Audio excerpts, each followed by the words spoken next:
Você já ouviu falar de Bruce Lee?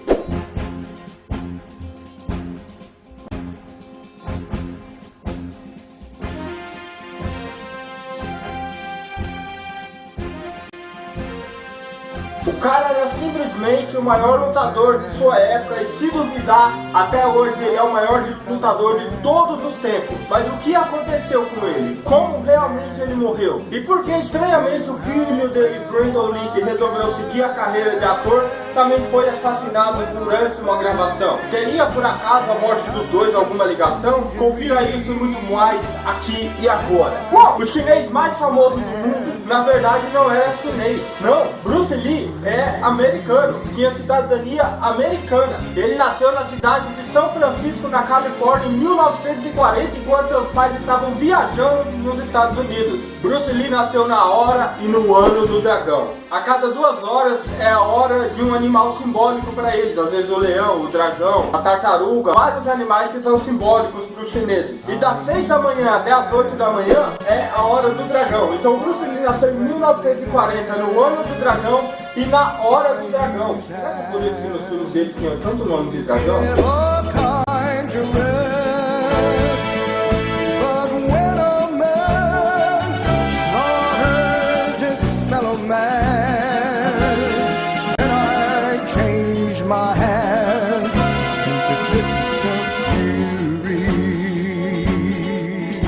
O nome completo de Bruce Lee, na verdade, é Lee Jun-fan. Este seria o nome de batismo do menino. Porém, uma enfermeira que estava no hospital quando ele nasceu disse que ele tinha cara de Bruce. Resolveram colocar o nome dele de Bruce Lee Jun-fan. Me passa um caminhão.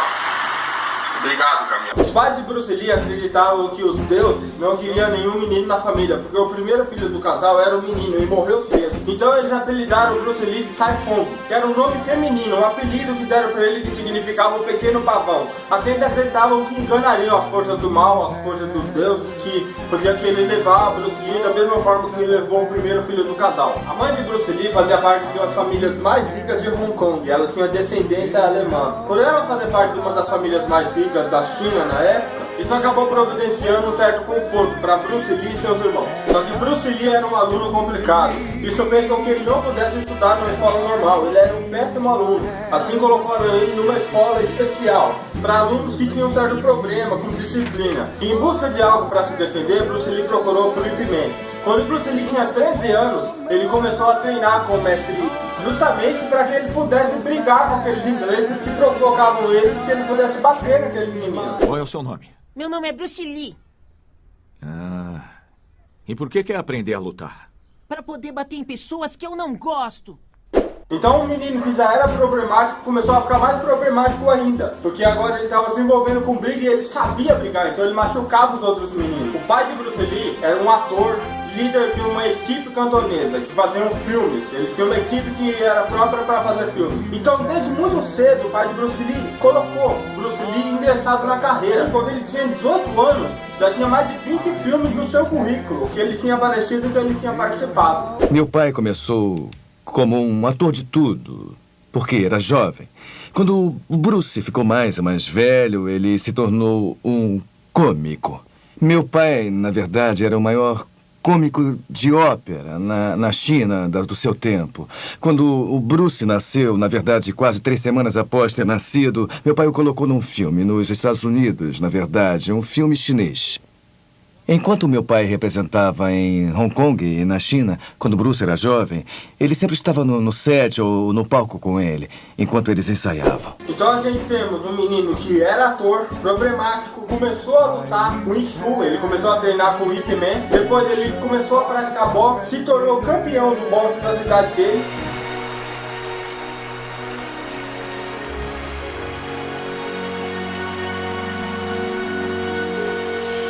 E depois ele virou dançarino, ele dançava tchá-tchá-tchá. E ele junto com sua parceira, uma amiga dele de dança, foram campeões.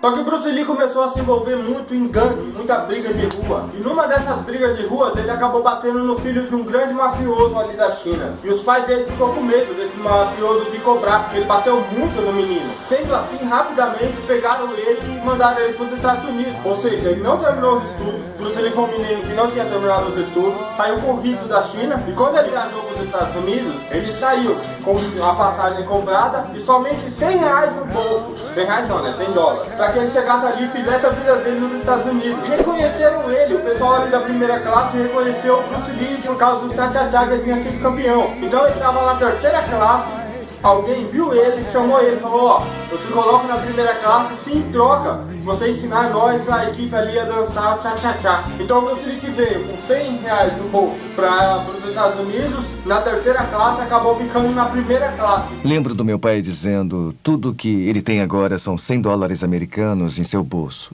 Espero que ele consiga. E enquanto morava com a minha família, ele trabalhava no restaurante, primeiro como mensageiro e garçom. E ele não se adaptou muito bem com isso. Ele era, especialmente ele vindo daquela situação especial de vida, onde ele tinha empregados e empregados. Ao chegar em Seattle, nos Estados Unidos, Bruce Lee tinha a missão de terminar os seus estudos e arrumar um emprego. E seu primeiro emprego foi em um restaurante chamado Ruby Show. E nesse emprego, o que ele tinha que fazer basicamente era o trabalho de um garçom. Só que Bruce Lee tinha uma dificuldade muito grande para seguir ordens, porque ele vinha da sociedade num patamar onde ele dava ordens. E para fugir dessa vida de garçom que Bruce Lee não gostava nada, ele começou a dar aulas de Kung Fu.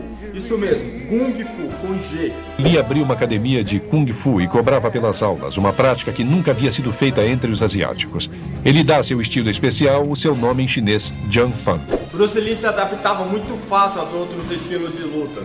Então ele simplesmente mesclava tudo e criava um estilo próprio. E isso acabou trazendo uma certa dor de cotovelo a outros chineses. Por quê? Bruce Lee não ensinava somente chineses. Ele ensinava a arte da luta para qualquer pessoa que viesse até ele, querendo treinar e tendo dinheiro, né? Porque isso era muito importante. Bom, o primeiro grupo parecia mais com as Nações Unidas. Tinha caras japoneses, caras chineses, caras negros, caras brancos, caras hispânicos.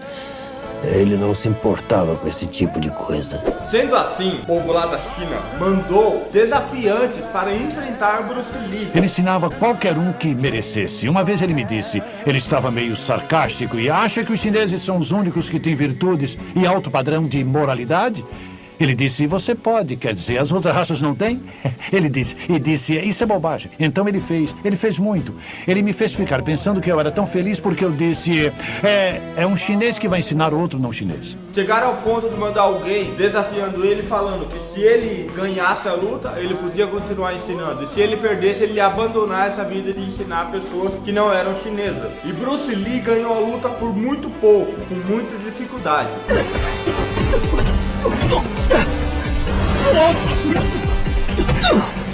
E ele percebeu duas coisas importantes a partir daquele momento.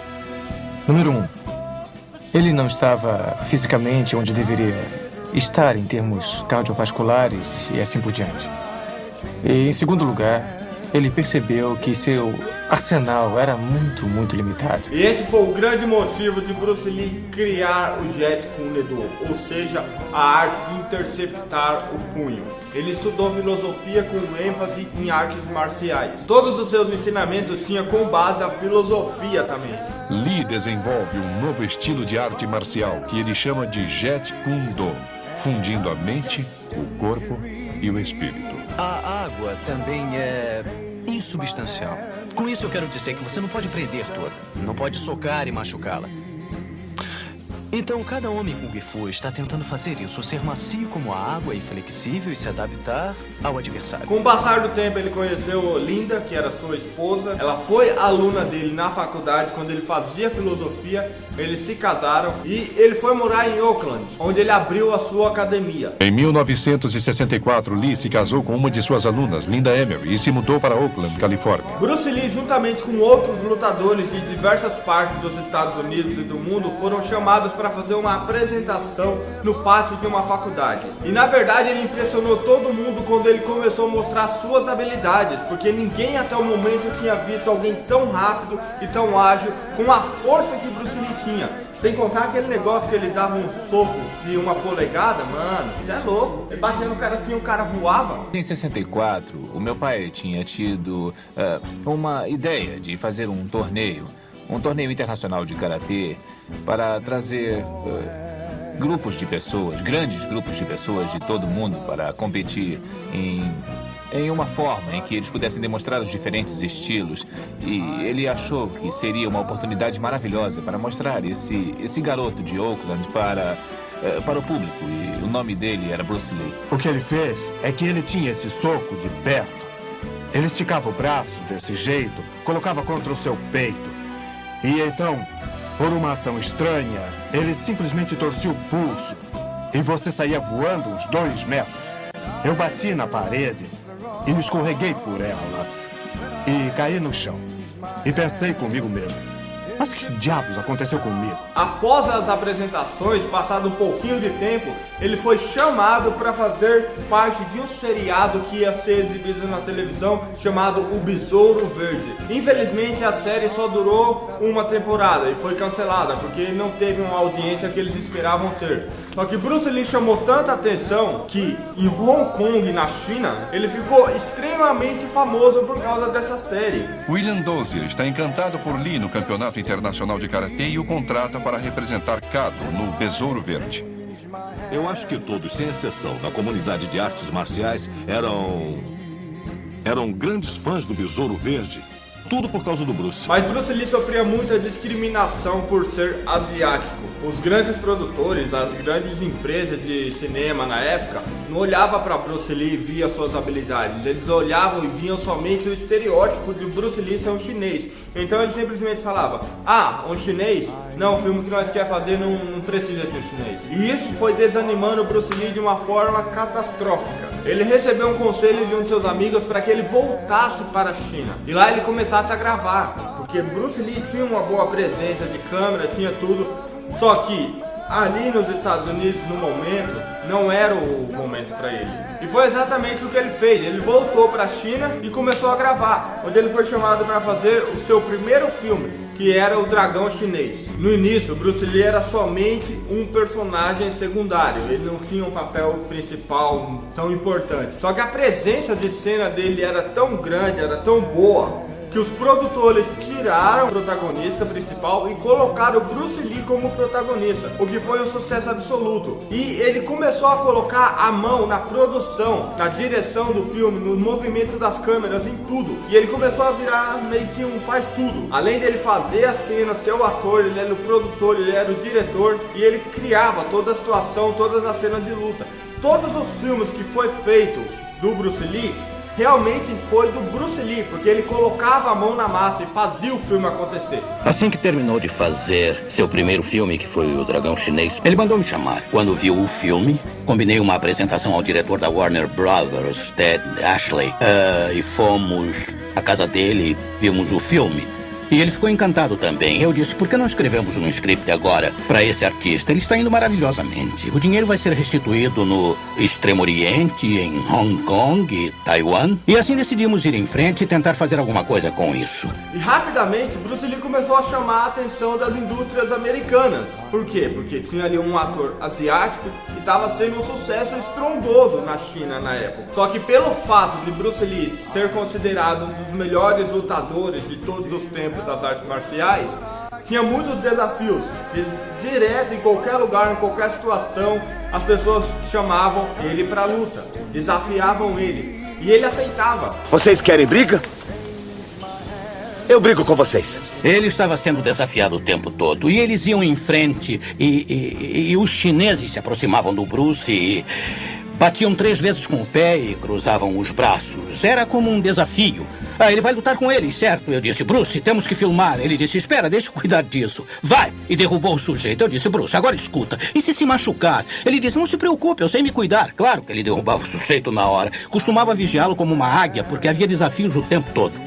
O sujeito ficava pulando para cima e para baixo. Era bem maior que o Bruce. Um sujeito bastante grande. E eles começaram a se cercar. E logo ficou claro que o sujeito era muito bom. Ele era rápido, era forte, mas estava realmente tentando machucar o Bruce. O Bruce aí partiu para cima dele. Deu uma surra espetacular no sujeito. Ele o encostou perto da parede de onde tinha pulado e deu uma chave de braço e com o joelho prendeu. E começou a arrebentar sem parar a cara do sujeito. Ele mostrou para o homem quem realmente era o chefe ali. E quando ele soltou, o homem não queria mais. E aí o Bruce esqueceu tudo, como se não fosse nada. E ele não despediu o cara, ele não era vingativo, mas mostrou direitinho quem era o chefe. O Bruce era um senhor lutador de rua, muito bom. Bruce Lee passou por uma fase muito complicada da sua vida, onde ele ficou com uma mobilidade quase 100% debilitada. Deu uma torção em um nervo que ligava a coluna e a costela. E o médico disse que ele ia precisar de pelo menos 1 ano e meio para que ele voltasse a andar. Só que lutar, voltar a fazer cenas de luta, se esforçar, não seria mais possível. E numa bela tarde, seu filho Brandon Lee estava aprendendo a andar ainda. Ele ia caindo e Bruce Lee estava ali observando, sentado na cadeira de rodas. No movimento involuntário, Bruce Lee simplesmente levantou da cadeira e pegou seu filho, não deixando ele cair. Bruce Lee ficava muito cansado com as gravações do filme em si. Cansado não, estressado. E para aliviar esse estresse, algumas das vezes ele fez o uso de hashish, segundo é o que dizem, né? Não vou julgar o cara. E essa droga fazia com que Bruce Lee relaxava. Porém, uma vez ele foi parar no hospital com o começo de um edema cerebral que veio justamente por uma alergia ao hashish. Em 10 de maio de 1973, Lee desmaia e é levado para o hospital. Em poucas horas ele se recupera. Lee havia ingerido hashish e é avisado de que isso poderia ser uma grave reação alérgica. Um dos maiores sucessos de Bruce Lee foi o filme Operação Dragão. Filme em que, quando ele estava fazendo a dublagem, aconteceu esse fato dele ter esse desmaio, esse começo do edema cerebral. E acredite ou não, Bruce Lee sentiu medo, porque quando foi começar as gravações desse filme, lá no início de tudo, era o primeiro filme realmente grande que Bruce Lee estava fazendo, que tinha a mão ali de empresas americanas. A Warner Brothers estava juntamente com o Bruce Lee fazendo o primeiro filme ali em parceria com uma empresa chinesa e uma produtora americana. Estava tão nervoso que não queria começar. Ele estava com medo que não desse certo e seria uma tragédia para ele, é claro. Quer dizer, esse era seu primeiro papel de astro num filme internacional todo em inglês.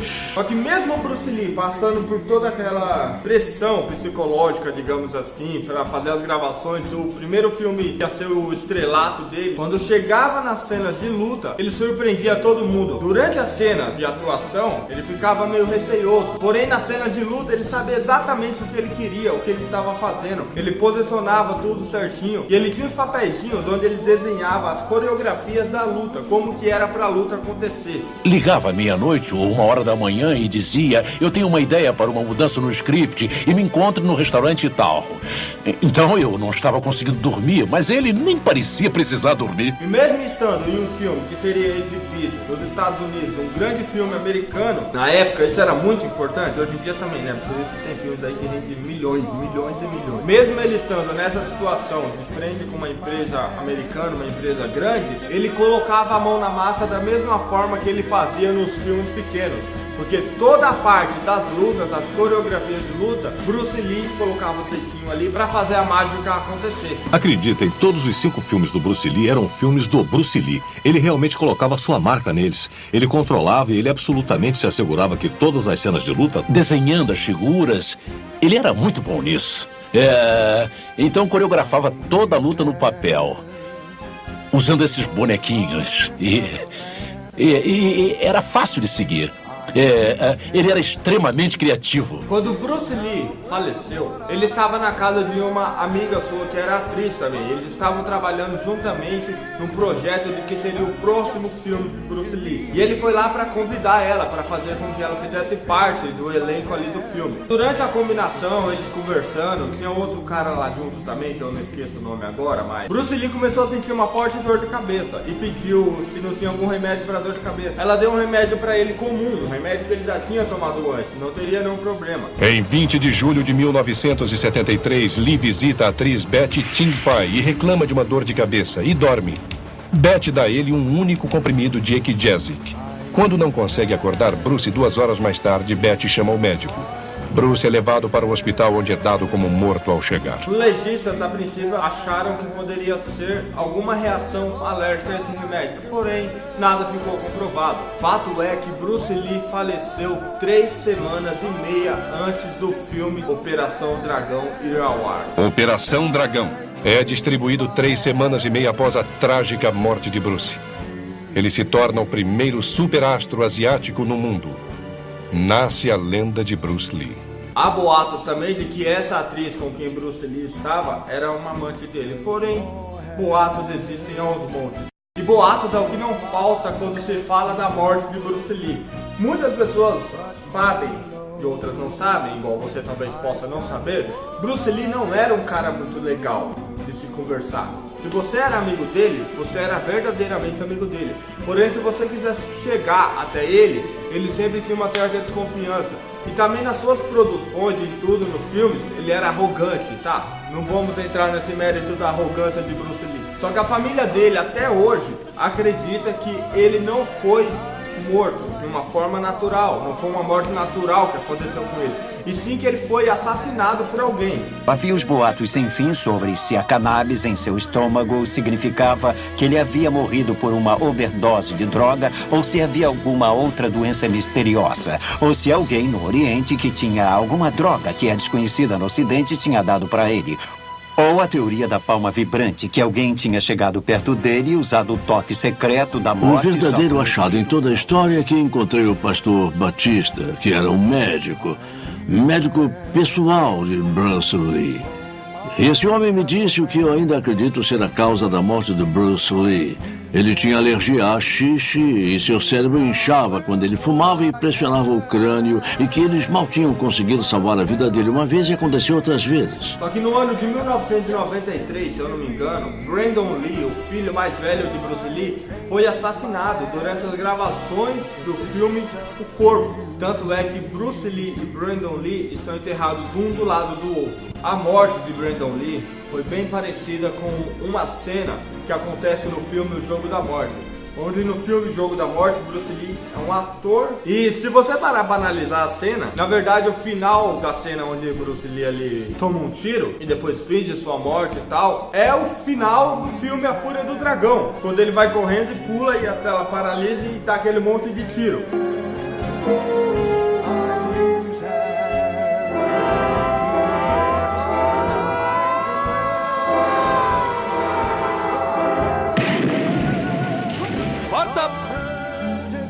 Ei, Billy, o que foi? O que está acontecendo aqui? O que aconteceu? O que foi? Meu Deus! E no filme O Jogo da Morte ali, ele toma um tiro no rosto. Quem atirou achou que ele tinha morrido. Só que ele se disfarça depois, vai matando um por um atrás de cada um. Já assiste o filme que é legal. E Brandon Lee foi morto basicamente assim, na gravação de um filme. Colocaram uma bala de verdade e onde era para utilizarem uma bala de festim, utilizaram essa bala de verdade. Poucas horas depois do tiro contra Lee, uma quantidade enorme de rumores circulavam loucamente. Brandon Lee, diziam, foi assassinado por tríades, grupos organizados de criminosos.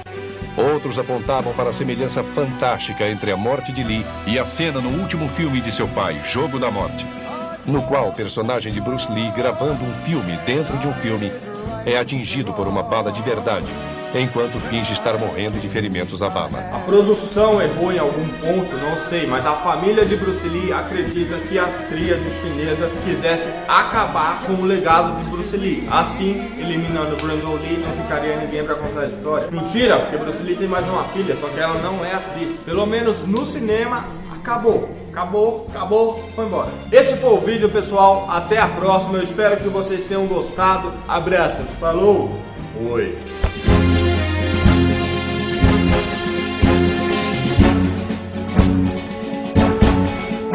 I use her.